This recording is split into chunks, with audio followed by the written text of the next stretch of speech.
तो आज हम डिस्कस करने वाले हैं add a digital signature chapter number 8 security and sharing में कि हम अपने माइक्रोसॉफ्ट एक्सेल के डॉक्यूमेंट को अपना सिग्नेचर कैसे लगा सकते हैं। मतलब कि यार ये हमारी शीट है, इस पे हमारा सिग्नेचर होना चाहिए। आप कोई भी फॉर्म अपना फिल करते हैं तो नीचे होता है ना सिग्नेचर, आपके सिग्नेचर होने लाजमी हैं ताकि वक्त ज़रूरत कोई भी ज़रूरत हो तो वो काम आ सके कि हाँ भाई इसी बंदे ने ये साइन किया था। अब इसी तरह से माइक्रोसॉफ्ट एक्सेल की वर्कशीट अब जब आप बना लेते हैं तो इस पे सिग्नेचर करना लाजमी होता है ताकि उससे पता चल जाए, यानी शनाख्त हो सके कि ये किसने साइन की हुई है। ठीक है, तो अब हम देखते हैं अपनी माइक्रोसॉफ्ट एक्सेल की वर्कशीट पे सिग्नेचर लगाना। यहाँ पे मैं कोई डाटा ऐड कर लेता हूँ वैसे ही।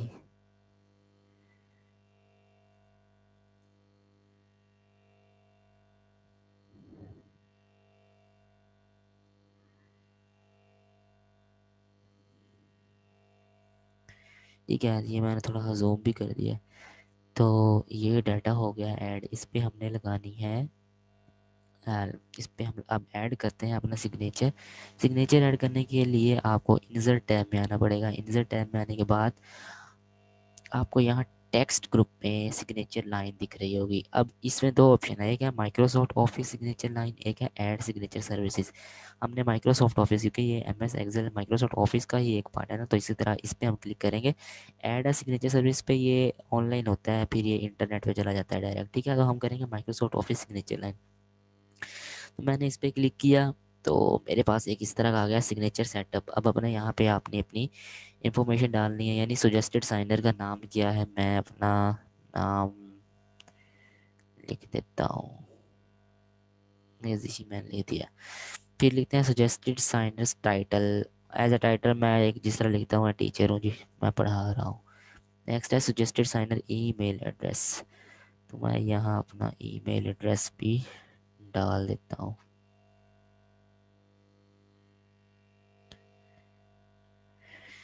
ठीक है, नेक्स्ट है instruction to the signer before the signing this document verify that the content you are signing is correct. जी हाँ, करेक्ट है। Allow the signer to add comments in this signer, show sign date signature line. ठीक है, मैंने okay कर दिया। ये देखें, आपको यहाँ पे मेरा सिग्नेचर शो हो रहा होगा। ये देखें, ये अब एक सिग्नेचर है। ठीक है, मतलब मैंने अपने डॉक्यूमेंट को साइन कर दिया है। अब इस पे डॉक्यूमेंट पे मेरा नाम आ रहा है, ये यहाँ पे ये इसका डॉक्यूमेंट है, इसलिए हम इस शीट को इसके नाम कर देते हैं। ठीक है, अच्छा इसमें एक दो और कॉन्सेप्ट समझाने वाले हैं, वो मैं दिखाता हूँ। जिस तरह मैंने ना इस फाइल को यहाँ पे सेव कर लिया।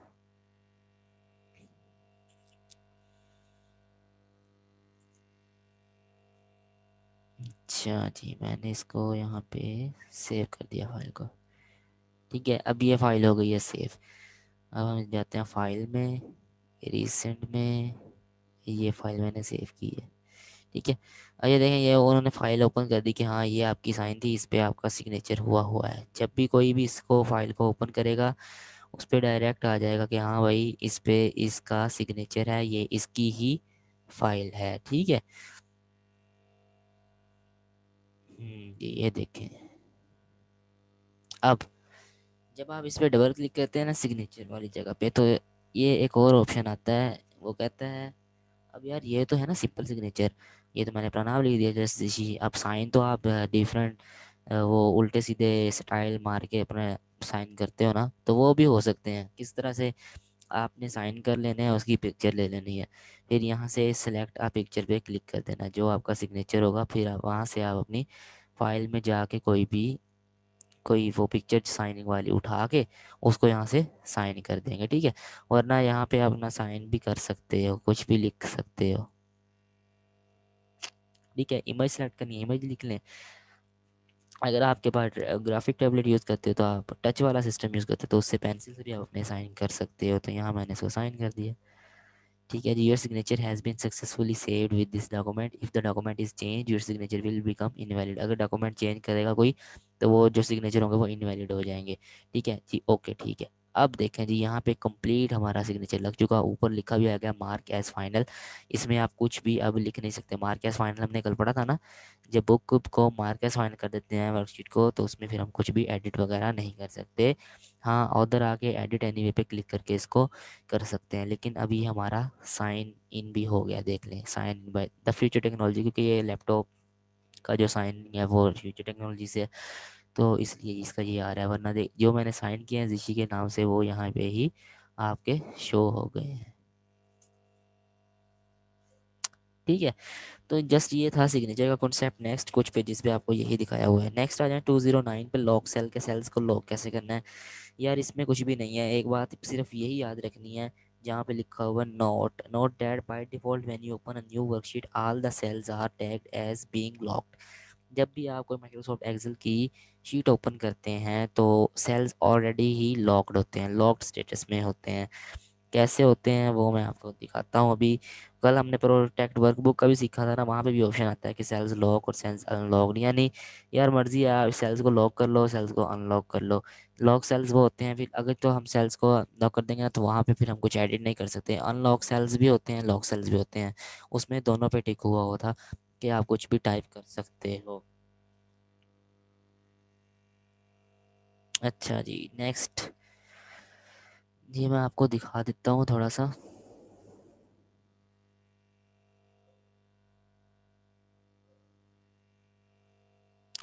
होम में आएंगे, उसके बाद नंबर में जाना है शायद, या अलाइनमेंट में जाना है, अलाइनमेंट में।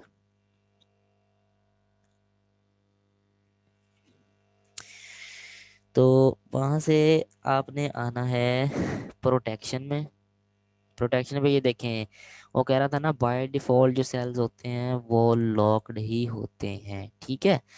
तो ये आपके सेल्स लॉक्ड होते हैं। नीचे लिखा हुआ है लुकिंग सेल्स और hiding formulas has no effect until you protect the worksheet. जब आप शीट को प्रोटेक्ट कर ले और सेल्स को लॉक कर दे तो फिर कोई भी चेंजेस उनमें नहीं होती। तो सिर्फ इसमें यही कॉन्सेप्ट है, आपने पढ़ लेना है इसको भी एक बार। नेक्स्ट आ जाए 213 पे, शेयरिंग एंड मर्जिंग वर्कबुक। ये इंपॉर्टेंट टॉपिक है, थोड़ा सा अजीबोगरीब सा भी है। आपने बुक की तरफ नहीं देखना, सिर्फ मैं जो यहाँ पे आपको करवाऊंगा वही उसने 2-3 पेजेस पे जो है वो एक्सप्लेन किया हुआ है, ठीक है। तो पहले ही आपको बताता हूँ कि शेयरिंग और मर्जिंग वर्कबुक का कॉन्सेप्ट क्या है, ये क्यों किया जाता है। यार शेयरिंग और मर्जिंग वर्कबुक इस का ये कॉन्सेप्ट है, पहले डेफिनेशन देख लो। A workbook that can be simultaneously accessed, यानी इसको बहुत से लोग एक्सेस करते हैं। डेट कैन व्यूड, वो उसे देख सकते हैं, एडिट कर सकते हैं और सेव कर सकते हैं bye multiple user across a network. एक नेटवर्क के बहुत से मल्टीपल यूज़र्स एक ही शीट को एक्सेस कर सकते हैं, ठीक है। यार एक प्रोजेक्ट है उसकी समरी बनानी है। अब मैं अकेला, मेरे लिए वो बहुत मुश्किल है अकेले बनने के लिए। जो मैनेजर होता है वो 2-3 बंदों को हायर करता है कि यार आपने ना इसकी समरी बनानी है। कोरोना के आजकल चल रहा है तो आपने ना घर बैठ के बनानी है, ऑफिस नहीं आना। ऑफिस आएंगे तो फिर तो सारे मिलकर बना लेंगे ना, लेकिन वो कहता है घर बैठ के बनानी है। अब घर बैठ के बनाने के लिए क्या होगा कि हम मर्ज मर्ज शेयर कर लेंगे वर्कबुक अपनी, ठीक है। शेयर मतलब मेरे पास भी वही वर्कबुक, उसके पास भी, यानी मैं हूँ ए, मेरे पास एक वर्कबुक, एक है बी, एक है सी, बी के पास भी वही वर्कबुक, सी के पास भी वही वर्कबुक। अब हम तीनों एक ही वर्कबुक पे काम कर रहे होंगे, ठीक है। तो आपस में क्या होंगे, हम लिंक्ड होंगे, कनेक्ट होंगे। जो मैं अपनी चेंजेस करके जाऊंगा, ठीक है, मैंने ए ने चेंजेस की, यानी मैंने चेंजेस करके मैंने रख दिया। जब बी इसको चेक करेगा वो अपनी चेंजेस करेगा, वो भी इसको सेव करके रख देगा। फिर सी इसी को ओपन करेगा, उसने कोई चेंजेस करनी हुई तो वो अपनी चेंजेस ऐड करके इसमें रख देगा, ठीक है। तो ये होता है जी शेयरिंग का कॉन्सेप्ट। अच्छा, अब ये करनी कैसे है, ज़रा शेयरिंग वर्कबुक पे अगर आप देखें, you can either create a new workbook और open an existing. New workbook भी कर सकते हो और एग्जिस्टिंग जो पहले से बनी है वो भी। वर्कबुक शेयर करने के 3 प्रोसेस हैं। पहले नंबर पे वर्कबुक को शेयर करना, दूसरे पे उसको प्रोटेक्ट करना। प्रोटेक्ट करना तो हमने कल भी सीख लिया था, आज भी दिखाऊंगा। फिर स्टेप 3 होता है लिंक, यानी कि लिंक बनाना आपस में 3 बंदों का, जैसे आप ए बी और सी के दरमियान। अब इसको हम करते हैं रिमूव, ताकि हम अपने मेन टॉपिक पे आ सकें आज के। अच्छा जी, ये होगा ख़त्म। अब चलो शेयरिंग और वर्कबुक की तरफ। उसमें हम डिफरेंट इसके फंक्शंस में आपको बताऊंगा जहाँ से एमसीक्यूज आता है, ठीक है। तो ज़रा ध्यान से आपने देखना है सब कुछ।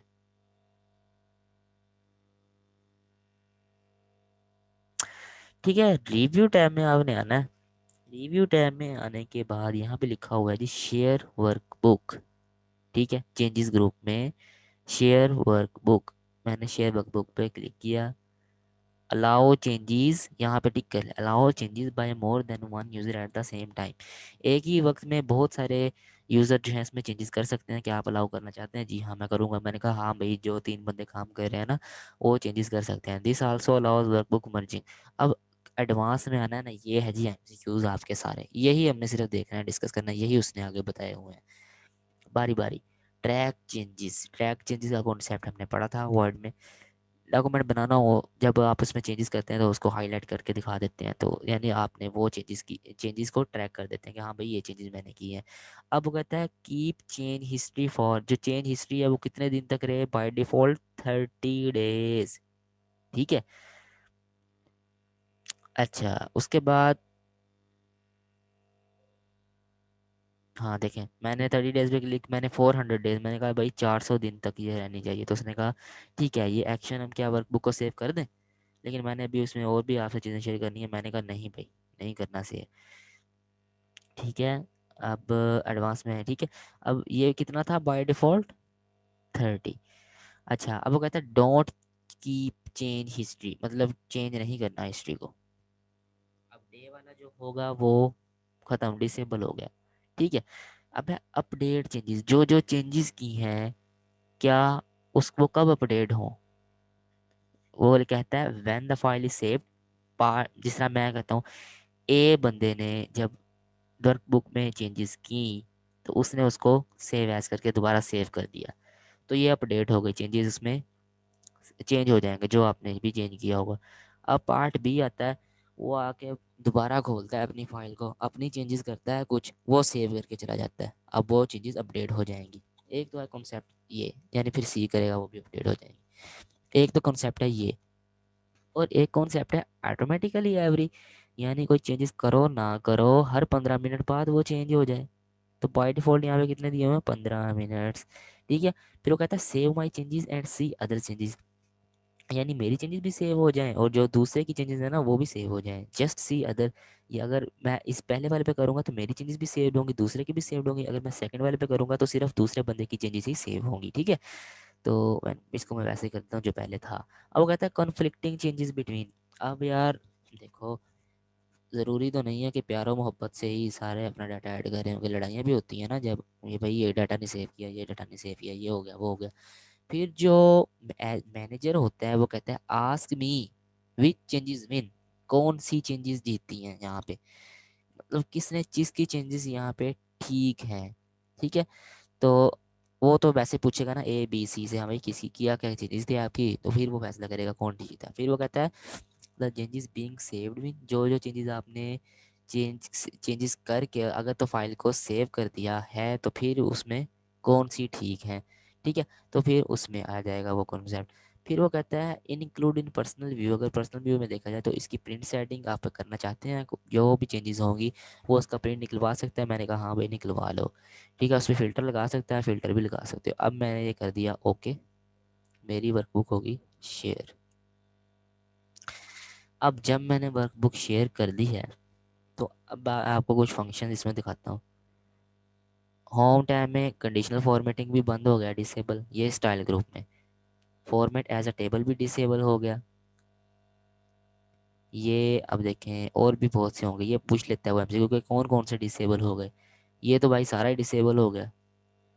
पेज लेआउट में कौन सी चीज़ें डिसेबल हुई? रोटेट का ऑप्शन डिसेबल, फार्मूलाज में ये use in formula disable, data में ये सारे डिसेबल। ये जो जो ओपन है, ये बस ये ओपन है जो आपको ना नुमाया नज़र आ रहे होंगे, बाकी सारे डिसेबल। वो पूछता है कि कौन सी चीज़ डिसेबल हो गई, प्रोटेक्ट शीट, प्रोटेक्ट वर्कबुक, दोनों डिसेबल। शो हाइड कमेंट, ये भी डिसेबल। ये पूछा हुआ था जी एमसीक्यूज इस बार, कि जब आप वर्कबुक को प्रोटेक्ट कर दिया यानी शेयर कर दिया तो शो हाइड जो कमेंट है, शो एंड हाइड कमेंट्स वो ओपन होते हैं या हाइड होते हैं, तो यार वो डिसेबल हो जाते हैं।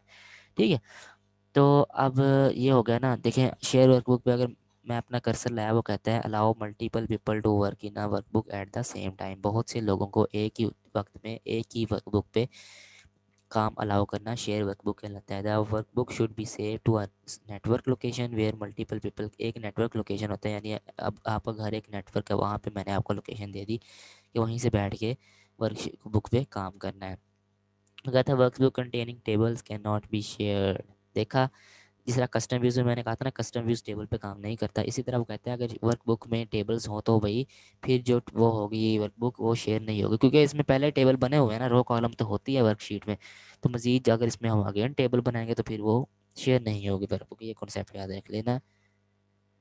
अच्छा, नेक्स्ट हम देखते हैं प्रोटेक्ट शेयर वर्कबुक की कुछ सेटिंग्स। ये है जी शेयरिंग। अब किस तरह से शेयर करनी है, ट्रैक चेंजेस, यानी उन चेंजेस को हाईलाइट कर दो कि जो जो चेंजेस हुई हैं। This prevent the changes history from being remove. Password may be only added if the workbook is unshared at the time of protection. Password उसी वक्त लगा सकते हो, क्योंकि मैंने तो अब शेयर कर दी है, आपके सामने की थी ना share.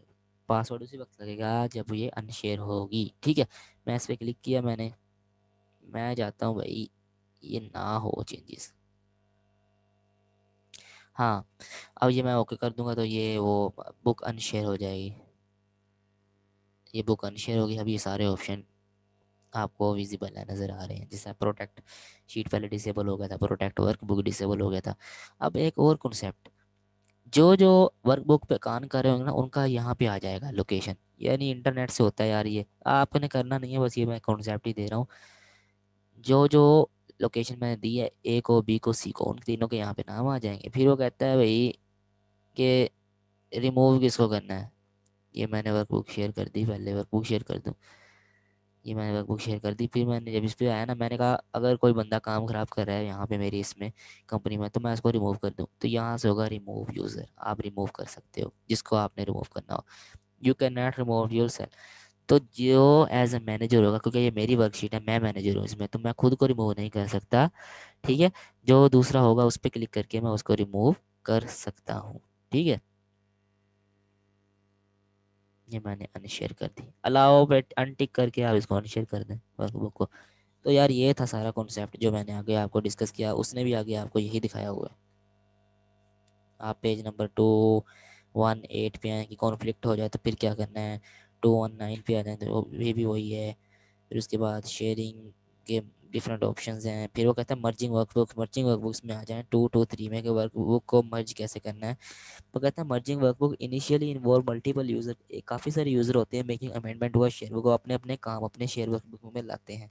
User must save their amendment copies of the share, वो जो कॉपी शेयर करते हैं ना उसकी वो कॉपीज रख लेते हैं ताकि बाद में काम आ सके।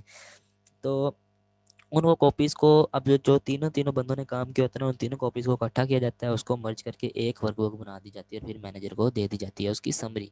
तो ये क्या हुआ, वर्कबुक को मर्ज करना हो गया। इसकी सेटिंग कैसे होगी ये आपको सारा कुछ दिखाया हुआ है उसने, कि सबसे पहले चले जाएं आप अपनी फाइल टाइम में, फाइल टाइम में जाने के बाद ऑप्शन में जाएं, ऑप्शन में जाने के बाद किसमें आए हो, क्विक एक्सेस टूल बार में आए, क्विक एक्सेस टूल बार में यहाँ पे ढूंढो फिर ऑल कमांड्स का बटन, यानी कमांड्स कहाँ पे होती हैं, ये यहाँ से ऑल कमांड्स पे आए, ये आ गया मैं ऑल कमांड्स पे। अब यहाँ से जी वो कहता है ऑल कमांड्स में आने के बाद कंपैटिबिलिटी ढूंढो, कंपैटिबिलिटी कहाँ पे है।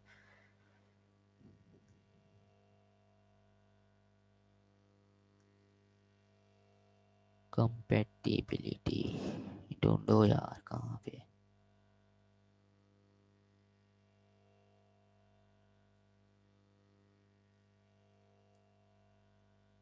ये है जी कंपैटिबिलिटी, ये मैंने कंपैटिबिलिटी ऐड की। वो कहता है the selected command is already on the कोई, अच्छा ठीक है। ये देखें, अब यहाँ से इसको ऐड कर दें अपनी वर्कबुक को, जो कि जो भी आपने की होगी वो पहले से यहाँ पे ऐड हुई हुई है। देखो कंपेयर एंड मर्ज वर्कबुक, मैं मर्ज करने आया हूँ ना, तो यहाँ पे पहले से ही वो ऐड है, ये देखें। ठीक है, वगैरह तो मैंने पहले ही हमने ऐड कर दिया, ये मैंने क्लिक कर लिया, जो भी आपने करना होगा। ठीक है, उसके बाद जी इसको ओके कर दो। अब आपकी मर्ज बुक वो जो वर्क बुक होगी वो मर्ज हो गई है एक ही जगह पे। ठीक है, इसको फिर अब मर्ज हो गई, अब इसको शेयर कर लो आपकी मर्जी। ये देखिए यहाँ पे बनी आ गई बुक। तो बस इसका ये कॉन्सेप्ट है कि कम पे उसको शेयर कहाँ से करना है और मर्ज कहाँ से करना है। तो यहाँ पे चैप्टर एंड। हाँ जी, तो यार मैंने कल कहा था ना आपको चैप्टर नंबर आपका किसका टेस्ट था, 5 का। 5 का था ना, ज़रा चैट बॉक्स में बताइएगा, मैंने कल अनाउंसमेंट की थी।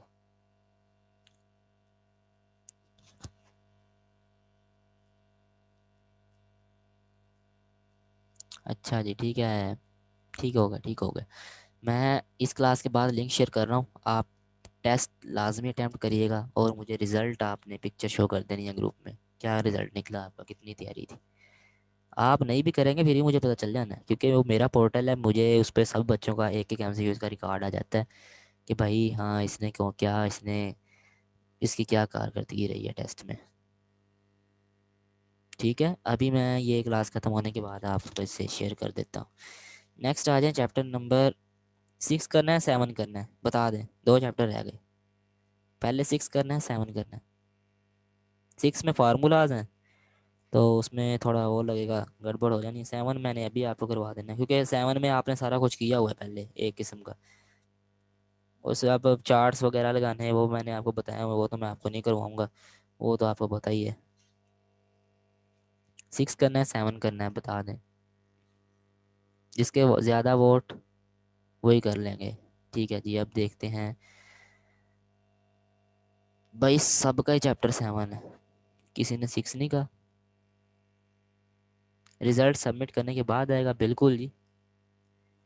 सारा जब पेपर ख़त्म हो जाएगा ना, एमसीक्यूज जितने भी होंगे, 20 25 30 जितने भी हुए, जब आप सारे कर लोगे, पेपर को सबमिट करोगे, रिजल्ट उसी वक्त शो हो जाएगा ऑनलाइन। ऑनलाइन है ना यार, टेक्नोलॉजी, मॉडर्न टेक्नोलॉजी है आजकल। भाई सब ने चैप्टर 7 का है तो चैप्टर 7 ही करेंगे। ओपन कर लो फिर चैप्टर 7, पेज नंबर 166 पे आ जाए।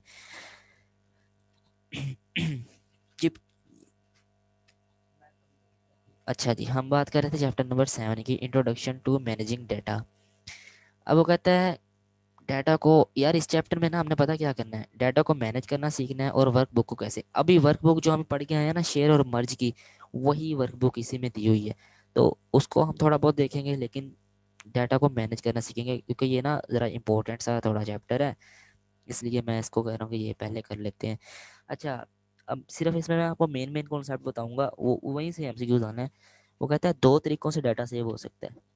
एक तो डाटा डायरेक्टली कर दो वर्कबुक में स्टोर, या एक डाटा एक्सटर्नल डाटा सोर्स के जरिए सेव हो जाता है। अब दोनों तरीके क्या है, इनको रीड कर लें। पहला लिखा हुआ है ना, storing data directly into the workbook, इसको रीड करें, क्या समझ आती है। मैं भी बता देता हूँ इसमें क्या है। वो कहता है जब आप डाटा को वर्कबुक में डायरेक्टली स्टोर करते हैं तो उससे क्या बेनिफिट मिलता है, एक तो स्पीड इंक्रीज़ हो जाती है, एक कंट्रोल इंक्रीज़ हो जाता है, एक और एक्सेसिबिलिटी कंट्रोल, मतलब उनकी ये हाई हो जाती हैं सारी, इनकी वैल्यूज़ हाई हो जाती हैं। ये बात तीनों याद रखनी है। जब हम डायरेक्टली वर्कबुक में अपना डाटा स्टोर करते हैं तो स्पीड, कंट्रोल और एक्सेसिबिलिटी अच्छी हो जाती है, इसी इनका हमें फ़ायदा मिलता है। ये 3 बातें याद रखनी है। बस इनका कॉन्सेप्ट ख़त्म, ये आगे हमने पढ़ना ही नहीं। हमारा नेक्स्ट चैप्टर चलेगा, वो चलेगा एक्सटर्नल डाटा सोर्स पे, जिसमें है example of external data source, text file, database and OLAP, जिसे कहते हैं ओलैप, और है ना ऑनलाइन एनालिटिकल प्रोसेसिंग। ठीक है, ये एमसीक्यूज आना है। ये तीन चीज़ें याद रखिएगा, उसकी भी इसकी भी, के एग्जांपल्स कौन सी होती हैं। उससे स्पीड, कंट्रोल, एक्सेसिबिलिटी का बेनिफिट मिलता है। इससे क्या होता है, टेक्स्ट फाइल, डेटाबेसेस और ओलैप इसकी एक्सटर्नल डाटा सोर्स की एग्जांपल हैं। ये बातें याद रखिए। अब कहता है you can periodically analyse the external data without repeatedly copying the data into your workbook, such copying of data can be time consuming and error prone. ये तीनों बुलेट्स आपने याद कर लेनी है, एमसीक्यूज हैं जी, बहुत ही इंपॉर्टेंट। ये पहला पेज यार बहुत ही इंपॉर्टेंट है इसका, इसको अच्छे से रट लो, बताने वाला कुछ नहीं है, सीधी सीधी लाइन लिखी हुई है। अब नीचे एक बात बताइए, ओडीसी फाइल एंड डीएसएन, इनके वो कहते हैं ना यार, इसका मुखफ़फ़ बताओ मुझे। ये शॉर्ट नेम दिए हैं, आपने इनका फुल नेम याद करना है कि ओडीसी क्या होता है, ऑफिस डाटा कनेक्शन होता है, डीएसएन क्या होता है, डाटा सोर्स नेम फाइल होती है। ये भी एमसीक्यूज हैं आपके। नेक्स्ट जो बॉक्सेस बनाए हैं ना 167 पे, ये सारे एमसीक्यूज हैं। 5 पॉइंट हैं, 5 के 5 एमसीक्यूज हैं, और अक्टूबर अटेम्प्ट में यहीं से एमसीक्यूज आए हुए थे। बताऊँ कौन सा एमसीक्यूज था, बताऊँ या ना बताऊँ, चले बताएं। और वो पक्का एमसीक्यूज आया भी हुआ था। 10 मिनट वैसे भी हमारी मीटिंग के रहते हैं, 10 मिनट में जितना पढ़ लिया पढ़ लिया। ये भी पूछने वाली बात है, अच्छा। जल्दी जल्दी बताएं तो यार, वो एमसीक्यूज जो था ना, वो था 3 point, point number 3, a connection file is required which provide the bridge. अब यार connection file as a bridge हमें प्रोवाइड करता है डाटा सोर्स के दरमियान और वर्कबुक के दरमियान। दो तरीक़ों से डाटा होगा ना, एक होता है वर्कबुक में और एक होता है एक्सटर्नल डाटा में। तो उनके दरमियान जो होता है ना ब्रिज, वो एक कनेक्शन फाइल से जुड़ा होता है। मतलब ये था एमसीक्यू कि उनके दरमियान होता क्या है, तो उनके दरमियान एक ब्रिज होता है, ठीक है। This define all the information, यानी वो सब इंफॉर्मेशन। अब पुल है ना, एक रास्ता उधर है एक रास्ता इधर है, पुल जो दरमियान में है वो उसका डाटा एक चीज़ को बताता है, दूसरे वाले का डाटा उसको बताता है, तो ब्रिज एक क्रिएट होता है। ये एमसीक्यूज था, ठीक है। इसलिए पांचों पॉइंट और फर्स्ट पेज आपने याद करना है। इस चैप्टर का भी इंशाल्लाह शायद टेस्ट हो कल, चैप्टर नंबर 7 का, जितना, क्योंकि अगर कंप्लीट ना हुआ तो फिर परसों टेस्ट होगा। नेक्स्ट आ जाए इंपोर्टिंग एंड एक्सपोर्टिंग डाटा। इसमें टीएक्सटी और सीएसवी क्या होते हैं? टेक्स्ट फाइल डेलिमिटेड टेक्स्ट होती है जिसमें tab character typically separate each text file, however other separators are possible such as comma, semicolon and small. अब ये बात याद रखनी है, टेक्स्ट फाइल में जो टैब करेक्टर होते हैं वो किन चीज़ों से अपने टेक्स्ट को मतलब सेपरेट करते हैं? वो होते हैं, एक होता है कोमा, एक होता है सेमीकोलन और एक होता है स्पेस। ये याद रखना है। और सी एस वी का मुखफ़फ़ पूछता है, सी एस वी क्या होती है? Coma separated value. ये आपको क्वेश्चन बैंक में भी एमसीक्यू मिल जाएगा। सी एस वी फाइल को कोमा से सेपरेट किया जाता है। ये जो फाइल्स है ना, ये मैं आपको यार कल के लेक्चर में बनाना सिखाऊंगा, वरना ये हम पहले छोटी छोटी चीज़ें कर लेते हैं। अब मेथड उसने नेक्स्ट बताया हुआ है, ये भी एक थ्योरी है, इसको पढ़ लेना है और इसको स्टडी कर लें। जो सेकंड है, इंपोर्ट अ सीएसवी और text using the text import wizard within the excel, इसको पढ़ लें। ये ही आपकी असाइनमेंट है आज की जो आपने करनी है। यार इसमें ना सब कुछ दिखाया हुआ है, अगर समझ, मैं कल करवाऊंगा लेकिन ये वाला टॉपिक, अगर आप खुद जब करेंगे, अगर समझ नहीं आती तो मेरे चैनल पे ना चैप्टर नंबर 7 का लेक्चर पार्ट 1 ही है ना, जो उस पर मैंने ये फाइल बनाना सिखाई हुई है कि कैसे फाइल बना के सेपरेट कैसे करना है कोमे से, उसको लाजमी देखिएगा, वरना कल वो मैंने आपको फिर करवा ही देना है, ठीक है। बाकी पेज नंबर 170 पे आए, जहाँ पे लिखा है establish whether source data is delimited. ये 3 बुलेट्स है ना जो, ये इंपॉर्टेंट है, ये भी आपने पढ़नी है यार। ये थ्योरी है इस चैप्टर में, इस चैप्टर से ज़्यादा थ्योरी का क्वेश्चन आते हैं सारे, ठीक हो गया। नेक्स्ट यही जो बॉक्सेस हैं वो असाइनमेंट में है, आपकी असाइनमेंट करके आइएगा, आपको पता चल जाएगा।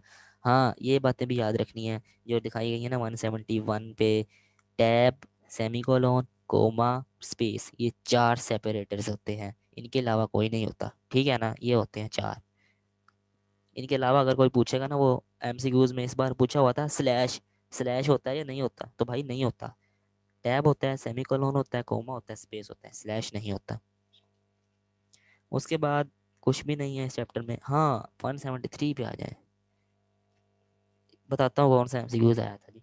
जो 2 बुलेट्स नहीं दी हुई, इनको 10-10 स्टार लगा लो मेरी तरफ से, बल्कि 10-10 पेंसिलों से इसको हाईलाइट कर लो, जितनी इंपॉर्टेंट ये 2 बुलेट्स हैं।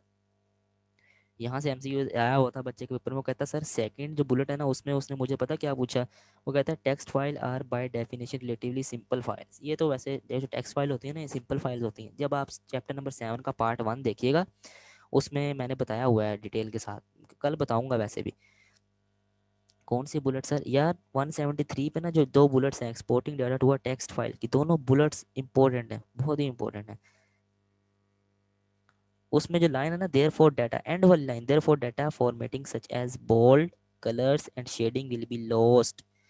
ये एमसीक्यूज थी। वो कहता है जब हम डाटा को एक्सपोर्ट कर देते हैं तो कौन सी चीज़ें लॉस्ट हो जाती हैं, ख़त्म हो जाती हैं? यार फिर हम उनको बोल्ड नहीं कर सकते, कलर नहीं कर सकते और शेडिंग नहीं कर सकते। ये 3 चीज़ें थी।